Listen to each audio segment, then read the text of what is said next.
someone I used to know, like a while back. I hadn't seen her in 3 decades or so, right? I saw a video she made like 2 days ago or so, and she was talking about how she's lost absolutely everything in the fire that happened in California, or ongoing rather. I don't think it's completely over with yet, but hers was one of the houses that were absolutely obliterated in that wildfire. And she was lamenting like the things that she would miss the most, right? So it's not the actual physical property itself. Obviously, she still can rebuild on the land or whatever. And she did express a little bit of cynicism, or skepticism rather, that the insurance will ever pay out. But what she would miss the most of everything is the memories. So it's the memories, that's what's really important. You know, the houses themselves, who knows, maybe the insurance might pay, there might be a special dispensation this time. But insurance companies, you know, even if we didn't have this sort of large event, always want to wiggle out of paying anything, right? They'll find some sort of clause, oh, you left the back door open, or whatever, right? There's no proof that you didn't leave your gas on. But this kind of disaster of this scale, I think, is classed as an act of God, and most of these insurance policies always have a clause to exclude, you know, acts of God, right? So that be a volcano, tornado, something, you know, earthquake, whatever.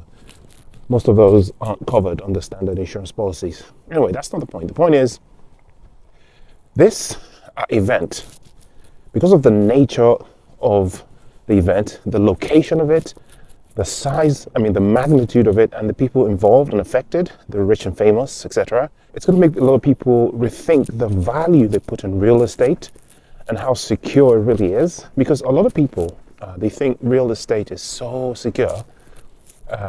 You know, it's one of the safe havens that people flee to. Gold, real estate, land, etc., because it's, in theory, a finite resource, right? And even though we can just build more houses, the land on which the houses are built, that's a limited supply on the planet. So that's seen as a scarce resource. But be that as it may, it is one that is not very mobile. You can't take it with you. You can't, you know, dig up your house and carry it with you. You can't dig the land. So if for whatever reason you have to move, let me just cross the road here. If for whatever reason you have to move, conflict, you know, natural disasters or whatever, then you can't take it with you. Another thing is, it's very vulnerable to destruction, right? Especially homes. You're one, as you can see, wildfire away from losing absolutely everything. It's going to make people start to think about two things. First of all, a more agile, a more mobile, agile way to store wealth that you can take with you, you know, without having to take it with you. That just comes with you wherever you go. It's 24 phrases or 12 phrases, regardless, depending on what type of platform you're on. You know, and we all know what that is. And then it's going to make people think more about tokenization. And with tokenization of real world assets becoming a thing, platforms like Chainlink, Hedera, they're going to be massive, massive, massive.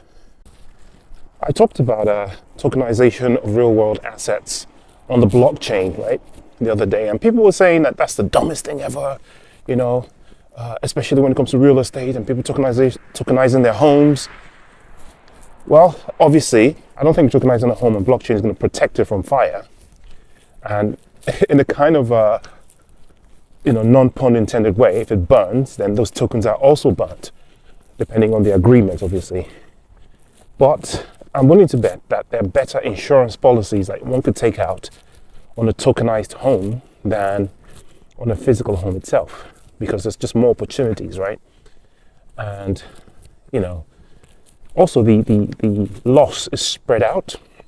So rather than one person losing their $5 million home to a fire, you can have 500,000 people losing, you know, however much each. Not so much, especially if it's spread out over a wider range. So the loss is distributed, so it's felt less painfully. That's the point.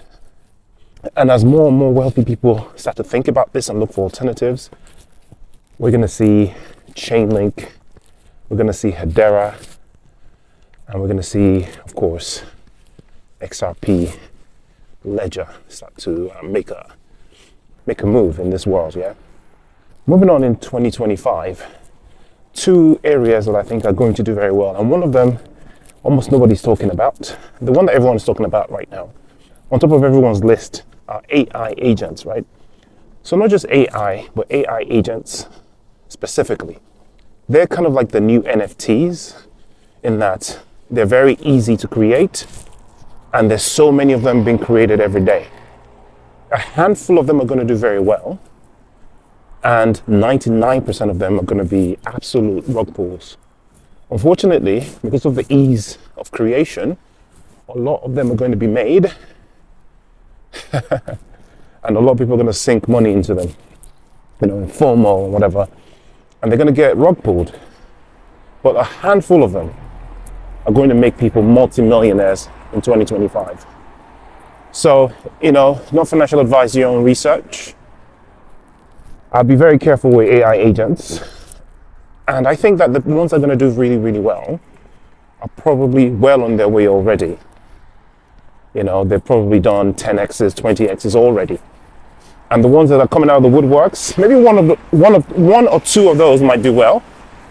But the vast majority of the ones that are going to come out anew from now are nothing but rug pulls, right?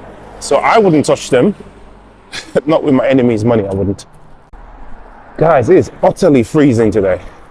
I did manage to go for a walk yesterday as well, but it happened in the dark, and it was just way too dark for me to make a video. It would just be a blank screen talking. Besides, I didn't have anything to say yesterday, to be honest. I was in such a chill out mode.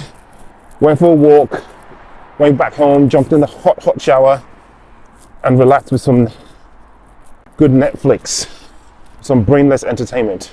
I'm watching Wheel of Time at the moment.